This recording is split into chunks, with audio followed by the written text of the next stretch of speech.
Hey, this is Victor Antonio, and welcome to Let's Talk Sales, a program where we're just going to talk about sales. No hype, no fluff, no hyperbole. Just let's have a conversation about sales. Today's conversation centers around presentations. It's a question I often get, which is, Victor, how do you do a great presentation? What is a great presentation? And how do you know that you did a great presentation? And so let's begin with what most presenters do when they present. And if this is you, then you'll see yourself in it. If it's not, well, would love to hear your feedback on what you do differently. But too often, you've probably been on the side where, on the receiving side of a presentation, where a vendor comes in and immediately they start talking, right? First slide they have, it's a nice introduction slide. Then the second slide they talk about what the agenda for the day is going to be. Then they may start talking about their mission statement. The next slide may be a little bit background about their company. Then they're going to talk about their capacity, what they can do, what they've done, who they are, number of people they have, how big their facilities are, all those wonderful things.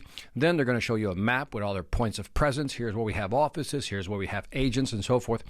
And maybe the big boom slide, I call it, is the logo slide. Here's all the companies we've worked with. And that's a very standard presentation. And that's not a bad one, but here's the problem. You just spent 5, maybe 10 minutes of valuable time, like valuable, brain time, talking about yourself.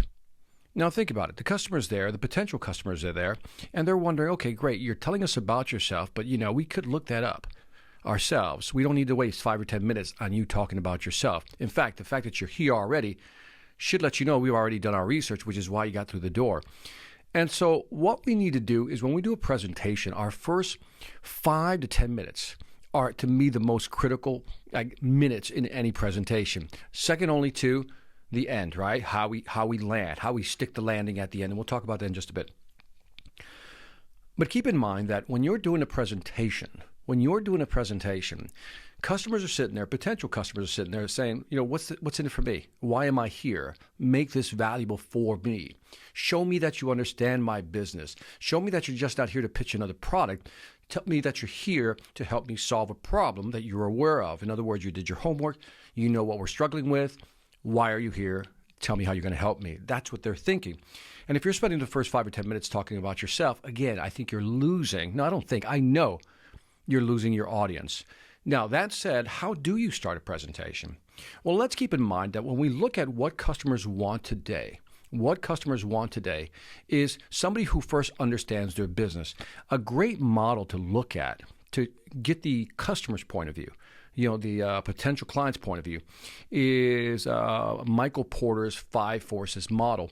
I've done several podcasts on that, so you might want to check. Just type in Michael Porter, Victor Antonio. You should find it, 5 Forces. And it talks about, the struggles that companies are going through. One of the forces is that buyers, their buyers are driving down price. They want better pricing. But yet on the other side, another force acting upon them is that suppliers keep raising their prices on things they buy. So on this side, buyers are demanding, they're driving price pressure down. And on this side, suppliers are pushing the dollar value up, shrinking their margin. So that's already a problem they're having. Also, there's competitors out there, direct rivals. That's another force that's impacting them. There's also people who sell substitute products, right? Or complementary products, or maybe even do-it-yourself products. So these are all the different forces that they're dealing with. And so when you're approaching a company and you say, hey, listen to me, I got a product or service to sell, in their mind, they're going, look, I got a lot of external pressures, 5 forces acting upon our business right now. How can you help alleviate any of those? Now, I'm obviously talking about a B2B scenario, business-to-business scenario. And so when you are doing a presentation like this, they want to understand, how are you going to help me? I'm under all this pressure. Do you understand my point of view? That's what they really want to know up front. Do you understand my business? Do you understand my point of view? When I do presentations and sales trainings to companies, one of the things I do to prepare for the sales training is I always ask the manager to give me 5 to 7, challenges that they're having with their sales team. So again, let me set up the scenario. Somebody calls me, says, hey, Victor, we'd like you to train our sales team. Great. We agree on a price. Boom, we're good to go for a whole day. Before I get there, I do my homework, which is I talk to the sales manager or the team, and I said, okay, what are the 5 to 7 things you're struggling with or your sales team is struggling with? They give me their point of view, their management point of view. Then I always ask for permission to speak to at least 2, maybe 3 at most, of their salespeople. And I say, find me your heavy hitters, people who are killing it, somewhere in the middle, and then maybe somebody who's struggling. And I like to speak to all 3 of them, one-on-one, private conversation. Now, armed with this information, I understand the management point of view, what they think should be happening. But when I talk to salespeople, they tell me what's actually happening. And when I'm talking to 3 salespeople, 3 levels of selling performances, I start to get an idea what the best are doing to close deals and why the bottom third is struggling, for example. And so now it gives me an idea of what I need to do to structure my sales training for that company. And so this approach is very important. It's no different. So when I go there to do the workshop, I'm already landing there, not to talk about myself. Here's who I am. Here's what I've done. They don't care. The first thing they want to hear out of my mouth is, do I understand their business? And I always open up with, I've gone ahead and researched your company. I've also researched your top 3 competitors, and I list them out, bam, bam, bam. I've also talked to your management, so I got a good perspective in terms of what they see. And I've talked to several of your salespeople in this room, so I know some of the issues you're dealing with. And the reason I'm here today is to help you solve some of those issues. Now, can I help you kill your sales quota? I don't know if I can do that, but if I can help you grow your business, your sales revenues by 5 or 10%, would that be worth it? And the majority of the time, everybody says, yes, of course.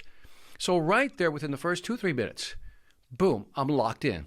They know that I know their business, I speak in their language, and they know I'm there to help them solve specific issues, not just to dump a sales program or training on them. So that's what I mean by starting out a presentation, by understanding the customer's point of view. If you can do that, if you can really empathize with the customer, again, maybe call ahead of time, talk to a couple of people within the company before you go into a meeting. Take the time to do the homework. I know it's time consuming. I get it. The number of phone calls you have to make, chasing people down, trying to get 5 or 10 minutes of their time. But at the end of the day, it'll be worth it because when you get there, you already have friends in the room because you've talked to them. And you also know what their issues are. What's also amazing, I don't know if amazing is the right word, but what's also interesting is that when you do one-on-one conversations with salespeople, the amount of data you get that you're not going to get anywhere else. When you're having one-on-one conversations with a salesperson and you say this is like a lawyer, client confidentiality thing, you begin to extract more information and some of the underlying issues of what's holding their team back. This is not something that I use in a presentation, but I have it back here. Or at least I have the presence of mind to know that these are some of the rumblings that the salespeople are having with what's going on with the sales team or the company. Having that in mind, I can actually present in that context. And also, I avoid landmines.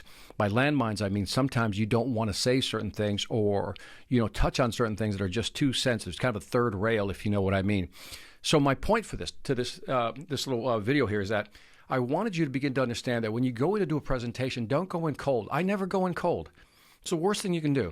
And if you're using standard presentations where you're talking about yourself for the first 5 or 10 minutes, I think you're kind of mentally shooting yourself in the foot.